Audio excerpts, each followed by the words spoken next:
अस्सलाम वालेकुम दोस्तों, 11 जुलाई 1997 को मलीर शमसी सोसाइटी में सब इंस्पेक्टर काशिफ अजीज़, जिनकी पोस्टिंग FIA इस्लामाबाद में थी, उनको उनके भाई राशिद अजीज़ और 2 गनमैनों के साथ जुम्मे की नमाज से वापस आते हुए शहीद किया गया। ये मस्जिद उनके घर से थोड़े से फासले पर थी और ये जुम्मे की नमाज पढ़कर वापस आ रहे थे।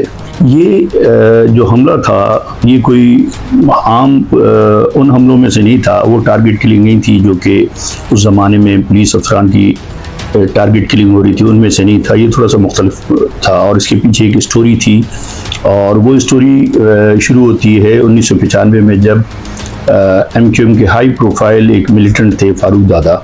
उनको एयरपोर्ट के इलाके में उनके साथियों जावेद माइकल, गफ्फार मादा वगैरह के साथ उस वक्त पुलिस मुकाबला किया गया और उनको हलाक किया गया। इन पे सब पे रिवार्ड भी थे और ये तमाम मुल्ज़मान हाई प्रोफाइल केसेस में इन्वॉल्व थे, वांटेड थे।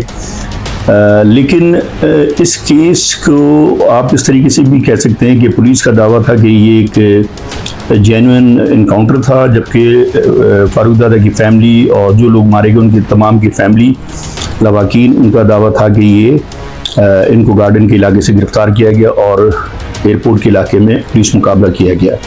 जबकि MQM जिसके ये कारकुन थे, MQM ने भी इस सिलसिले में बहुत एहतियात किया और पूरे कराची में स्ट्राइक वगैरह हुई और उन्होंने हर फोरम पे ये आवाज़ उठाई कि जी ये एक फेक पुलिस इनकाउंटर था। बहरहाल ये जब इनकाउंटर हो गया, बहुत बड़ी कामयाबी थी पुलिस की, ये इनकाउंटर हो गया। तो उसके बाद होता ही है कि कुछ अरसे बाद, फारूक दादा की हलाकत के कुछ अरसे बाद ही मीडिया के कुछ रिपोर्टर्स ने मीडिया में ये खबरें दी, उसमें ब्रेक की उन्होंने और उन्होंने फैलाना शुरू किया। मीडिया का एक हिस्सा था कि ये एक जो भी ऑपरेशन हुआ इसमें सब इंस्पेक्टर काशिफ अजीज़ की इंफॉर्मेशन थी और वो इन तमाम लोगों को जानते थे, ख़ास तौर पर जावेद माइकल वगैरह, ये तमाम वो लोग थे जो काशिफ अजीज़ के मोहल्ले की थे। ये बचपन से छोटे से बड़े एक साथ हुए थे और कहा यह जाता था कि उस वक्त मीडिया की कुछ हिस्से ने भी कहा और पुलिस सर्कल में भी ये बात गर्दिश करती रही कि ये तमाम काम काशिफ अजीज़ की इंफॉर्मेशन पे हुआ है। काशिफ अजीज़ के वालिद उस वक्त DSP थे, बाद में SSP बने अजीज़ुर रहमान साहब। अजीज़ुर रहमान साहब की पोस्टिंग भी FIA इस्लामाबाद में थी और काशिफ अजीज़ मेरे बैच फेलो थे। हम 1990 में बहैसियत ASI पुलिस में अपॉइंट हुए। हमने शहदादपुर में 14 महीने ट्रेनिंग की पुलिस की और वहाँ हम बहुत क्लोज थे, बहुत करीबी दोस्तों में काशिफ का शुमार था और हम लोग वहाँ, काशिफ बड़ा जिंदा दिल, हंसमुख और बड़ा फ़न करने वाला नौजवान था और हर वक्त दोस्तों की मदद के लिए तैयार रहता था। जब ट्रेनिंग के बाद हम पास आउट के फील्ड में आए तो काशिफ उस वक्त भी बहुत क्लोज था, राब्ते में रहते थे हम लोग और अगर मिलना मिलाना कम होता तो फ़ोन पर बात हो जाती थी। काशिफ वैसे ही था जैसे ट्रेनिंग में था। तो जब ये तमाम चीज़ें हुई और ये फारूक दादा का सिलसिला हुआ तो उस सिलसिले में काशिफ से मेरी बात भी हुई थी।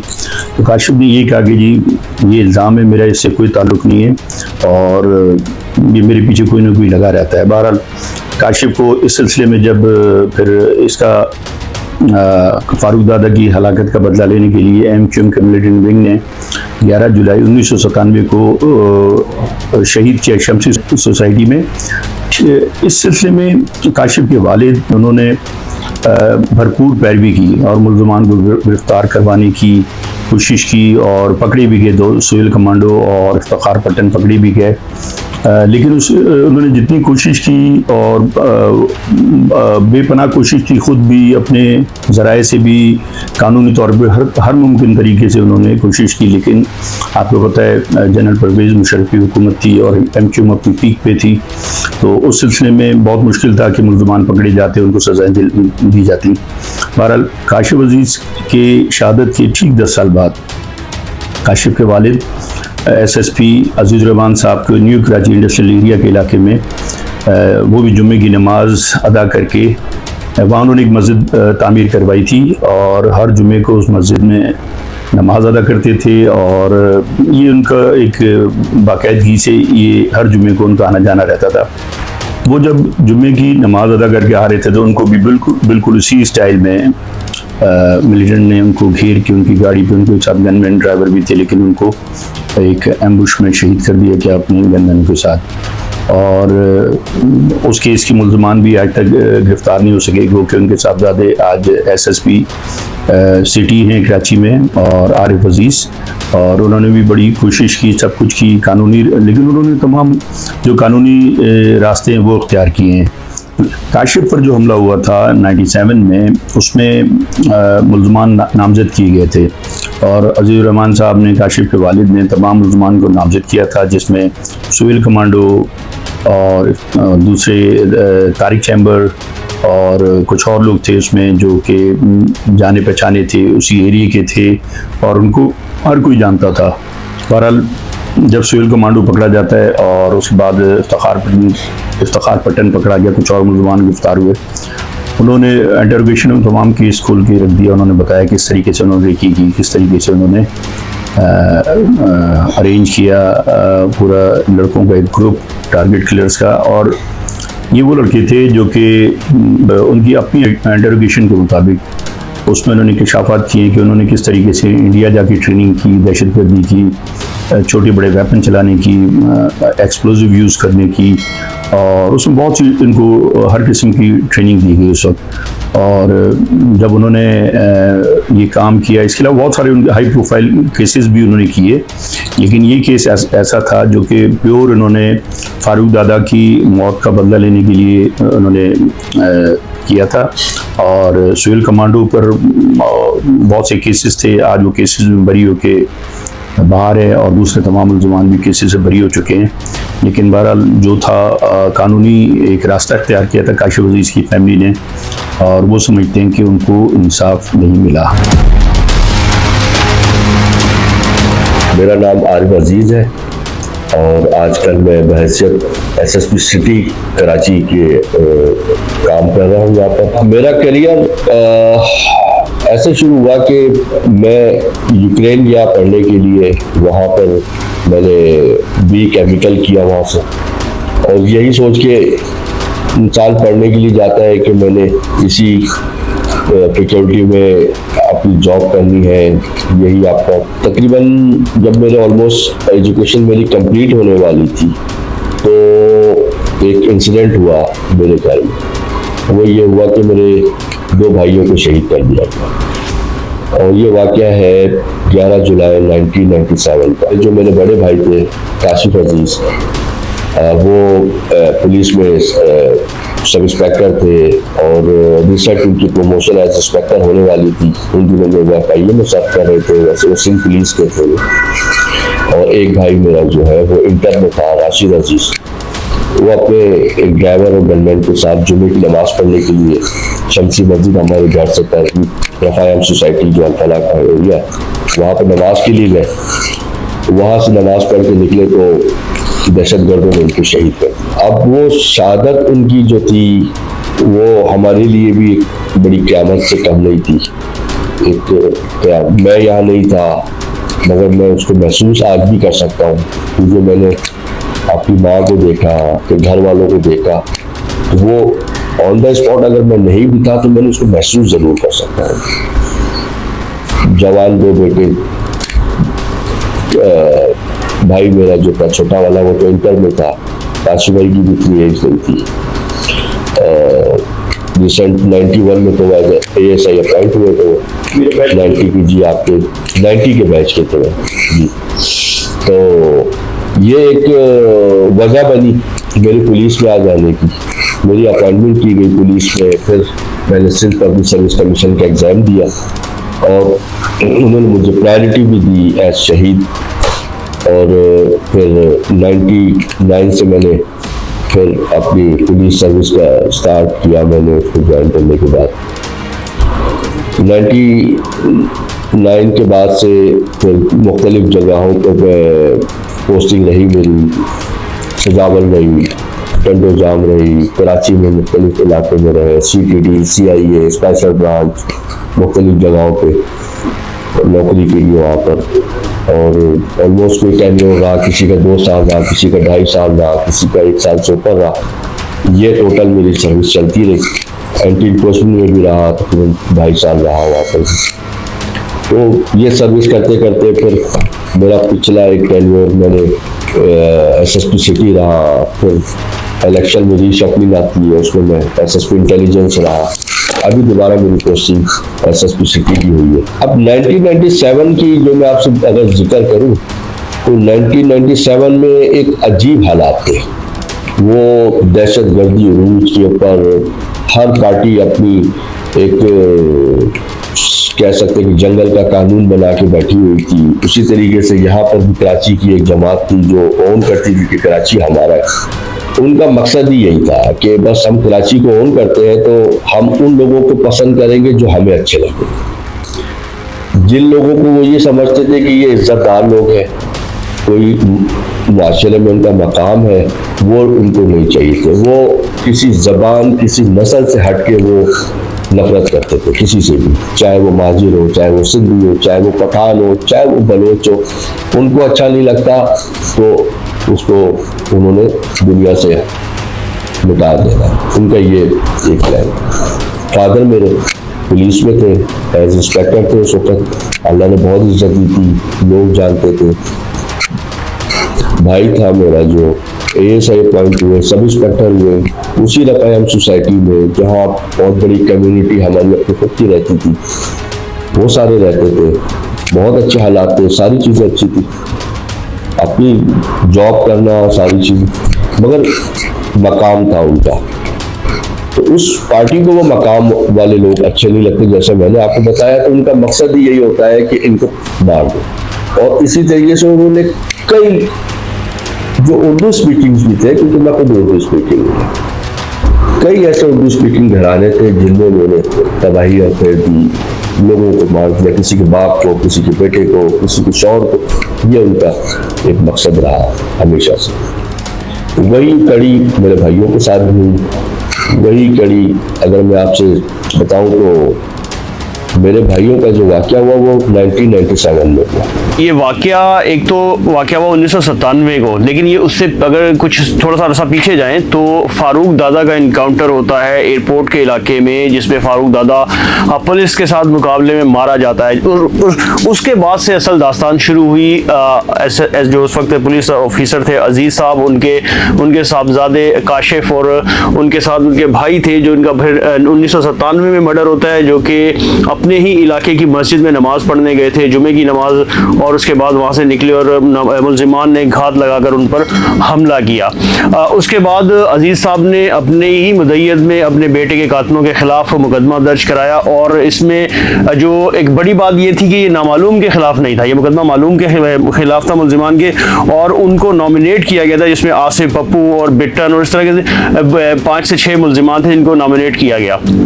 उसके बाद पुलिस की तहकीकात जारी रही और कभी किसी के खिलाफ किसी की गिरफ्तारी हुई या कभी कहीं पर छापे मारे जाते रहे, लेकिन अंदर ही अंदर एक और खिचड़ी पकती चली जा रही थी।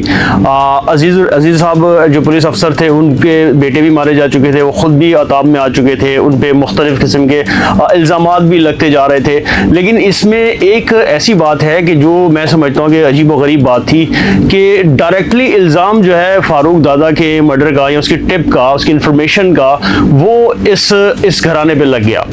उसी बेस पे ये दोनों भाई भी मारे गए। ठीक 10 साल के बाद 5 अक्टूबर 2007 की अगर मैं आपसे बात करूं तो उन्होंने मेरे फादर को शहीद कर दिया।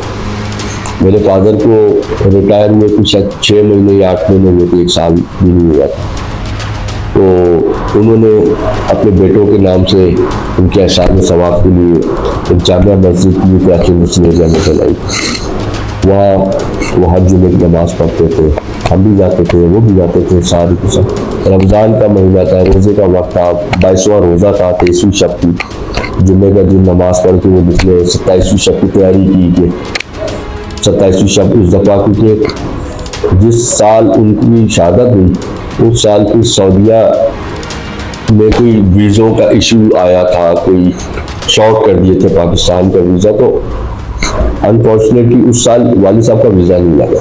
हम पूरी फैमिली मेरे को जा चुके हैं रमजान। उस साल नहीं लगा, अल्लाह को कुछ और मंजूर था, अल्लाह की हिकमत, अल्लाह को पता था कि उनका क्या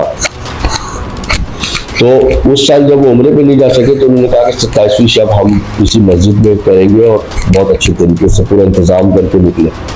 वो जुम्मे की नमाज पढ़ के वहाँ से निकले। रमज़ान का महीना मैंने आपको बताया था, रोजे से थे। मेरा एक और भाई है, वो भी पुलिस में ही है, तारिक, वो उनके साथ था। और एक ड्राइवर था जो उनके साथ था। ये नमाज पढ़ के निकले, रास्ते में भी कराची में चले गए से, रास्ते में उनको दहशतगर्दों ने शहीद कर दिया। तो वो जो 97 और 2007 का जो एक दौरानिया है ना, अभी तो हम अपने पिछले दुख को नहीं भूले थे। मेरी वालदा, मेरे वाले साहब, हम बहन भाई, फैमिली, हम अभी अपने भाइयों के दुख को ही नहीं भूले थे। वो ताज़ा थे कि दहशतगर्दों ने एक और क़यामत बर्पा की कि 10 साल के बाद वाले साहब को भी शहीद कर दिया। और शहीद करने का मकसद उनका कि आपने केस की पैरवी क्यों की, आपने क्यों परसू किया इस केस को, क्यों दहशतगर्दों को गिरफ्तार किया, क्यों उनको नॉमिनेट किया। वो समझते कि ये उनका हक नहीं था।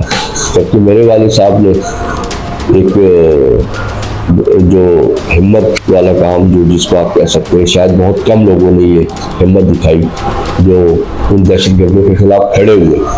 उनमें मेरे वाले साहब भी एक है, जो शायद 2-3 लोग ऐसे हैं जो खड़े हुए। उनमें एक वाले साहब है जो उन दहशतगर्दों के खिलाफ खड़े हुए, उनके खिलाफ FIR कराई, उनके बाइने में FIR कराई, और उनको जो उनके हाथ में था उनको जेल तक ले जाना।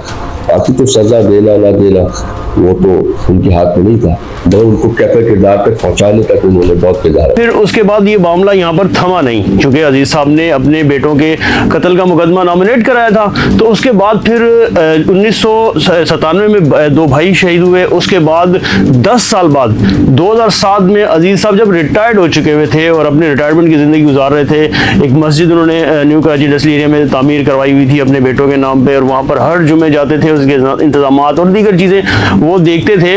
और मुल्जिमान ने फिर उनका ताकुब किया, टारगेट किया, जैसे आपकी और हमारी ज़ुबान में जिसके फील्ड में उसको फील्डिंग कहते हैं, तो फील्डिंग लगाई हुई थी। और जैसे ही अजीज़ साहब वहाँ से मस्जिद से निकले, वो भी अपने गनमैनों के साथ शहीद हो गए, उनको टारगेट किया गया। और फिर उसके बाद ये सिलसिला कुछ थमा।